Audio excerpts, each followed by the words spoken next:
आप ना ये 40-40, 50-50 रुपए करते रहोगे ना, आपको इक्विटी कर्व ऐसे चलता रहेगा। एक दिन आप लूज़ करोगे, फिर आप यहीं आ जाओगे, मतलब आप अपने जीरो पे फिर आ गए, फिर आप शुरू करोगे गेम, कछुए की चाल, फिर जीरो आ जाओगे। आपको इक्विटी कर्व में ऐसे कुछ ट्रेड चाहिए होंगे जो आपको ऐसे करके यहाँ पहुँचाएँ। आपने 1600 पॉइंट का बेचो और 1800, 1850 या 1900 पॉइंट का एसएल रखो। आप ये चीज़ 3 बार करोगे, मैं आपको बोल रहा हूँ कि एक बार आप प्रॉफिटेबिलिटी में आ जाओगे। पायरी का सिंपल रूल है, 12 बजे के पहले दुकान बंद। This video is made for educational purposes only and are not meant for financial advice. Viewers are recommended to consult registered financial and investment advisors before making any investment. We disclaim all liability for any loss or damage as a result of any investment that you may consider. We do not promote any finance or investment related courses or products through this channel. Hello Riyan sir, my name is Praful Upadhyay and I have one technical question with you. Generally पहले मैं option buying में था, but अभी मैं option selling की practice कर रहा हूँ और आपकी मैंने काफ़ी वीडियोस देखी हैं and that are very commendable. काफ़ी लर्निंग मेरे को उससे हुई है। अभी मैं क्या है कि थोड़ा टेक्निकल में क्वेश्चन अगर आपसे पूछता हूँ, जैसे अभी मैं स्ट्रेंगल सपोज मैं बेच रहा हूँ, जैसे मैंने लोअर जो प्रीमियम है लाइक 40-50 के मैंने अपने कॉलर पुट मैंने बेचे उसको, और जब मेरा स्ट्रेंगल स्ट्रैडल पे चला जाता है तो आपकी मैंने वीडियो देखी थी, इसमें आपने बोला कि अगर वो स्ट्रैडल पे जा रहा है तो आप उसको रिवर्स कैलकुलेशन में कर दीजिए। मतलब अगर आपने पुट अपनी अगर बाय कर रखी है तो पुट और कॉल अगर आपके स्ट्रैडल पे चले गए हैं स्पॉट पे आके, फिर आप उसको अपोजिट में उसका ट्रेड करके तब उसको आप कंटिन्यू करिए अपने स्ट्रैडल को। सर उसमें मैंने ये ट्राई करी थी स्ट्रैटेजी, ये स्ट्रैटेजी मेरी ठीक भी चली, बट समहाउ जैसे मार्केट में अगर रेगुलर अगर कोई बड़े स्पाइक्स अगर आते हैं, अगर उसको मेरे को अगर हैंडल करना है at that point of strategy में, थोड़ा उसके लिए मुझे आपसे गाइडेंस चाहिए कि मैं उसमें क्या ऐसी कुछ थीम अपनी अप्लाई करूँ कि उसको कंडीशन को संभालने के पर्पज से। ओके, देखो इसका पहले मैं प्रॉब्लम गिना देता हूँ। इसकी प्रॉब्लम है लीकेज। जो प्रीमियम का लीकेज हो रहा है ना आपकी शिफ्टिंग के बीच में, आप स्ट्रेडल तक जब पहुँचे होगे तो 3 से 4 शिफ्टिंग आपने कर ली होंगी, तो आपको वो जो लॉस किया ना आपने, आपको पहले तो उसको लिख के देखना पड़ेगा कितना हुआ है, क्योंकि आप स्ट्रेडल तक पहुँचने के बाद भी क्या उस लॉस को कवर कर पा रहे हो। मेन पर्पस तो ये है ना कि आपने स्ट्रगल तक गए, इस एरिया तक आप ठीक हो, क्योंकि क्या हुआ कि आप प्रीमियम हाईएस्ट प्रीमियम पे पहुंच चुके हो। अब आप जब इससे आउट जा रहे हो ना, तो आप प्रीमियम फिर से खो रहे हो। तो आपको ये देखना है कि जो आपने, मान लो मैं इमेजिन कर लेता हूँ कि आपने हर शिफ्टिंग में 2000 रुपये खोए थे, आपका लॉस हुआ है। मान लो मार्केट ऊपर कोई भाग रही थी, हर बार जब आपने पुट को शिफ्ट किया ना, तो कॉल में 2-2000 का लॉस बढ़ता चला जा रहा था। 5 शिफ्टिंग के बाद आपने 10,000 रुपये लॉस कर लिया एक्चुअली। तो अब आपको स्ट्रेडल से कम 15,000 रुपये हैं, तब तो आपने कुछ किया।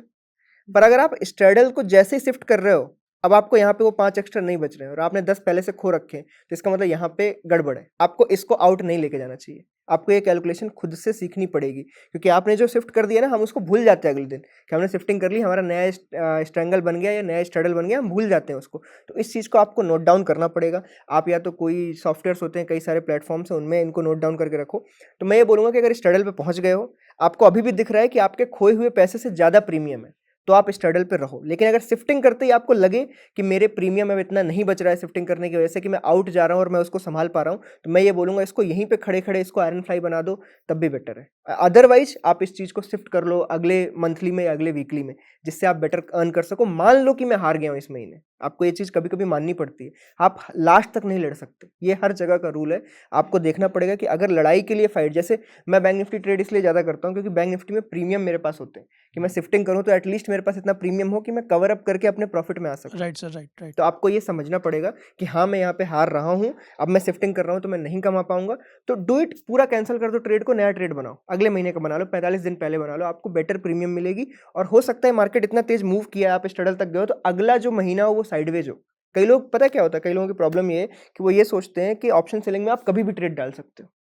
ये भी एक बहुत गलत बात है। Right sir, you are right. हाँ, आपको समझना चाहिए कि स्ट्रेंगल कब डालें। अगर मुझे 2 वीक लगातार भागती मार्केट दिखेगी, तब मैं अगर स्ट्रेंगल डालूंगा तो मेरे पास हायर चांसेस है, वो पीओपी और सारी चीजें मेरा अलाइन कर जाएंगी मेरी ट्रेड के साथ। बट अगर मान लो 2 महीने से मार्केट साइडवेज थी, मैं तब भी स्ट्रेंगल बेच रहा हूँ, मुझे समझ आ रहा है कि यहाँ पे आने वाला है, ब्रेकआउट कभी भी आ सकता है, बट तब भी मैं स्ट्रेंगल डाल रहा हूँ, वो मेरी गलती है। लोग ये नहीं सोचते हैं कई बार।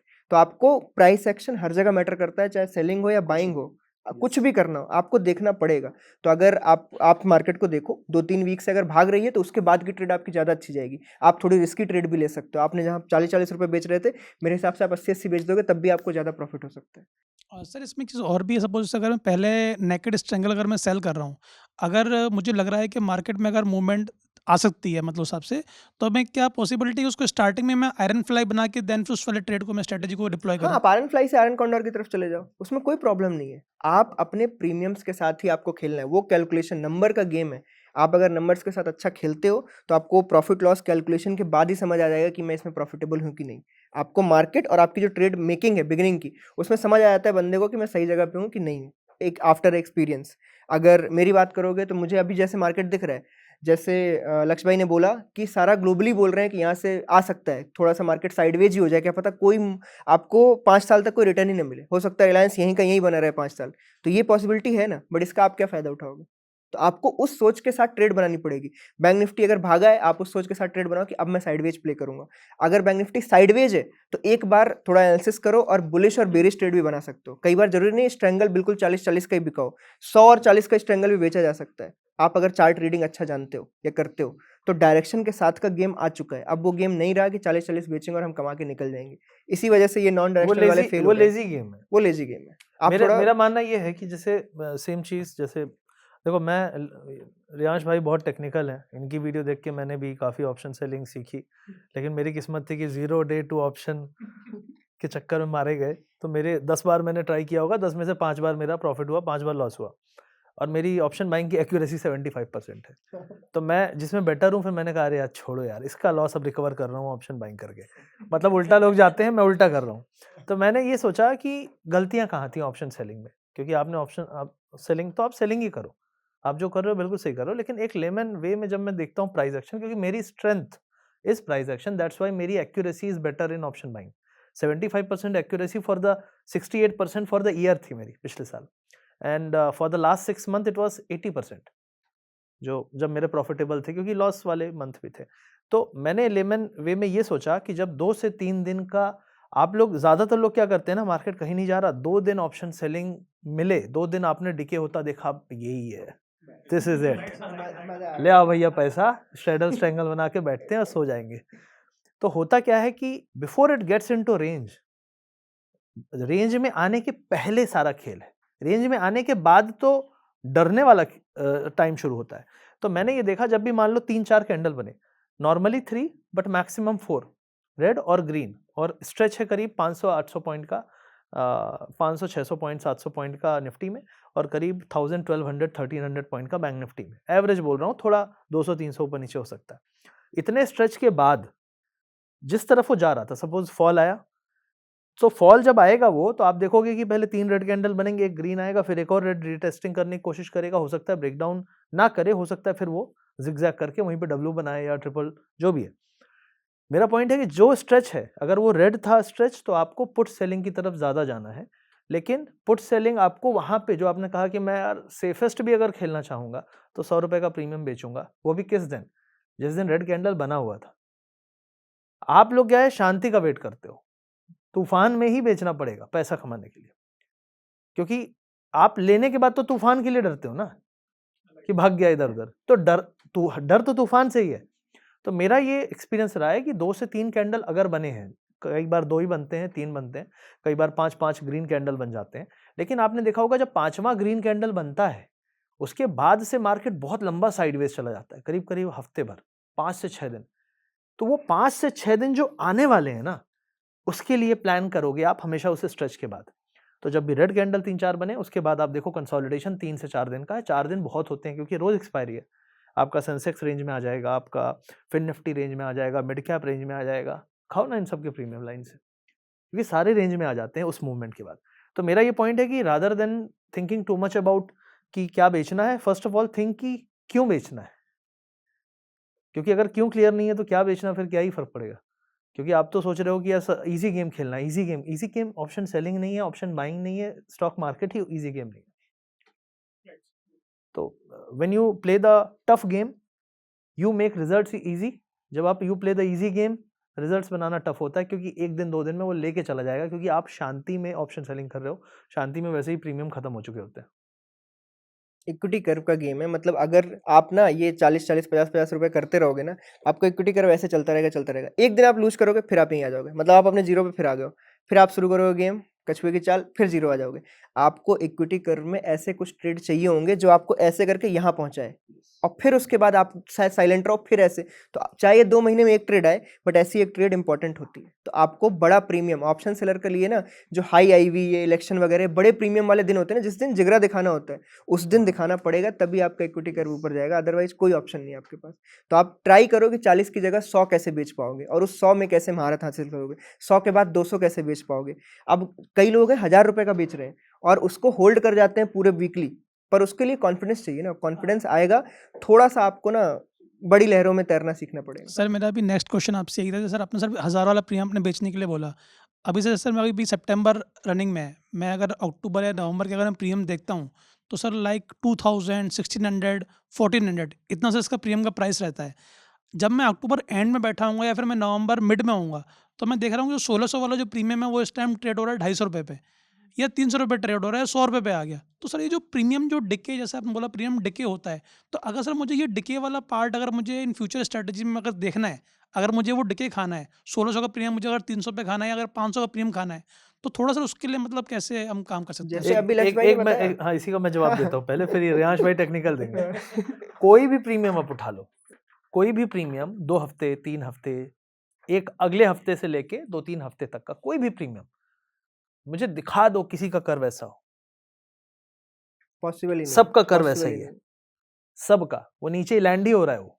सर उसी फ्लाइट लैंड वाले पार्ट पे कह रहा हूँ, अगर सर नहीं, मैं लेकिन उसको तो ये सत्य है कि premium anything which is like calendar की बात कर लो, या इस महीना, ये महीना चल रहा है, लास्ट के 2-3 एक्सपायरी की जो बात कर लो, वो सारे प्रीमियम्स अगर आप आज डिसीजन लेके, इवन इफ कम वॉल्यूम है आपके पास, ज़्यादा नहीं मिलेगा आपको, आप हेज नहीं कर पाओगे हो सकता है। और आप एक और चीज़ कर सकते थे, करंट एक्सपायरी से हेज कर सकते थे। I don't know if that is still available. Possible अभी है। करंट एक्सपायरी के ऑप्शन दूर के बाय कर लो और आगे की एक्सपायरी के बेच दो, ये भी कर सकते थे, ये भी पॉसिबल था margin but sir I benefits think वो के लिए। सर ज़ीरोधा में सर अप्लाई करता नहीं है, मतलब वो not all brokers, few brokers have range problems. के अकॉर्डिंगली थोड़ा सा। सेलिंग के साथ अगर आप सेल कर दोगे नॉर्मल में, अगर सेल आपके पास पहले से अवेलेबल है, तो आप नॉर्मल में फिर हेज बाई कर सकते हो। आपको सेलिंग पहले करनी पड़ेगी। बेसिकली ब्रोकर अपनी सेफ्टी ढूंढ रहा है, वो चाह रहा है कि आप उसको मार्जिन पहले ही दे दो। सर वही टेक्निकल है ना, हाँ। ब्रोकर अपना सेफ्टी के पर्पज से उसको हाँ, अलाउ तो करता नहीं ब्रोकर है, तो वो करेगा। स्ट्राइक के ब्रोकर पर्पज अपने से। जेब से पैसे नहीं देता कभी, ब्रोकर सिर्फ कमाता है, वो आपके जेब से देगा।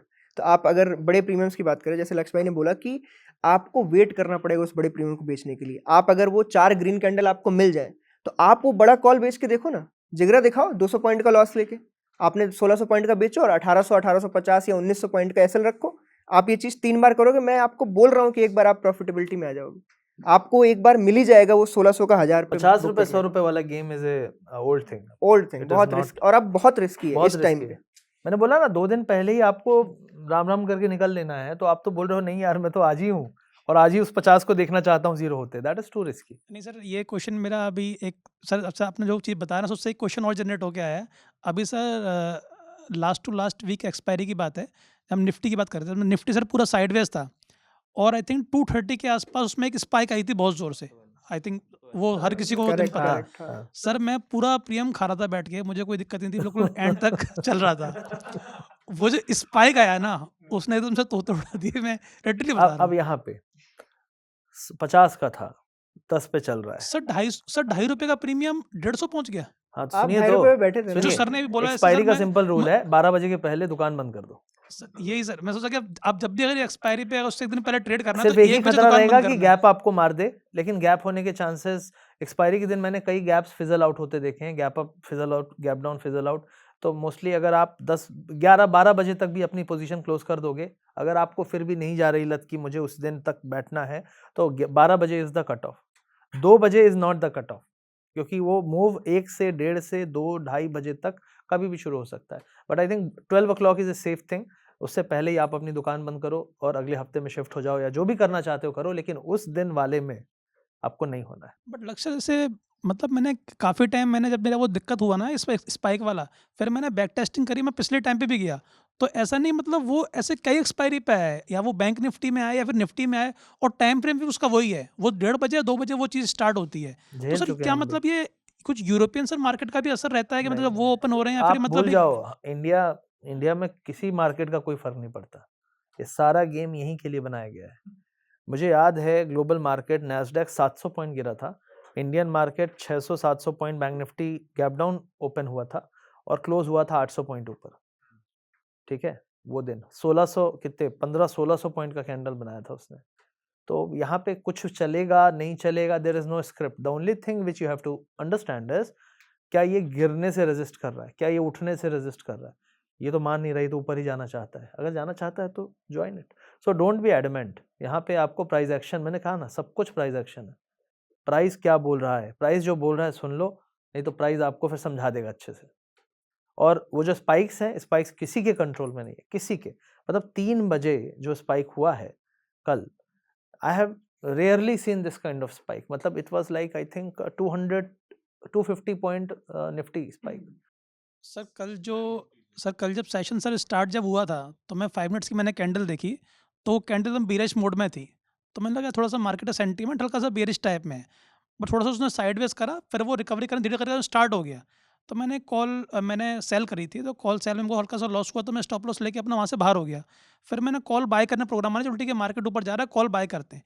लेकिन जिस हिसाब से वो ऊपर जा रहा था तो मुझे उसमें इतनी स्ट्रेंथ दिखाई नहीं दी। वो ऊपर गया 12:30 बजे जाके, वो हल्का सा वहाँ पे जाके साइडवेज हो गया, वहाँ कैंडल बिल्कुल छोटी हो गई थी।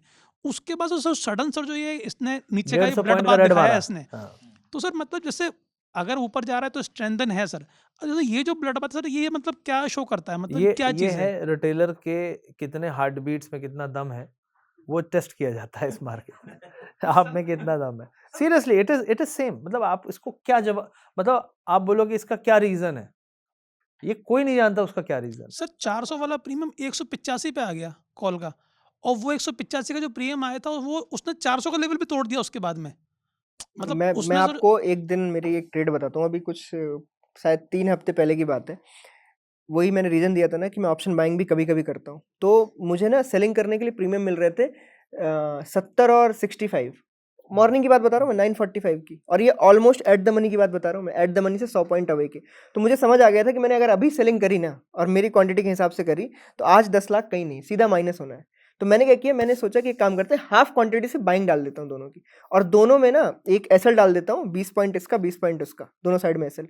मैंने आधे घंटे बाद देखा उसमें 4 लाख प्लस थे, क्योंकि एक साइड वाला सीधे भाग गया था और एक साइड वाले ने अपने एसएल ले लिया। अब मैं पैसे कमाए बैठा हूँ और हूँ तो सैलरी।